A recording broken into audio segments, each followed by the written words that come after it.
Ray, this is one of the great, as far as I'm concerned anyway, iconic military aircraft of the Second World War. I know it's a Horsa. Yes, very big aeroplane.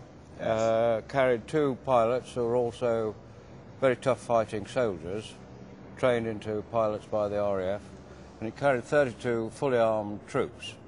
The advantage of the glider over parachutists, if you dropped 32 parachutists, particularly at night, they'd be spread over 2 or 3 square miles of countryside. They've then got to find themselves in the dark, by which time they've alerted the Germans, and you don't give Germans a second chance. They're too clever. If you go in by glider, as you'll see later, the two pilots are flying it in.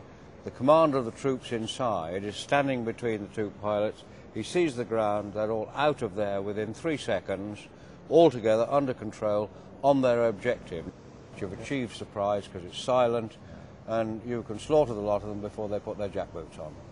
Huge advantage. Brilliant advantage. And which version of the Horsa is this? This is the Mk1, the first version to fly, and then there was a thing called the Mk2. Problem with the Mk1 is a very fine aeroplane, but to load a Jeep or a 75mm pack howitzer into it, you had to open it, get it in through a door on the side. A relatively small side door. Very small door, and then you had to run it up a ramp, pick it up, turn it round, and drive it down inside. To get it out, you had to take the tail off.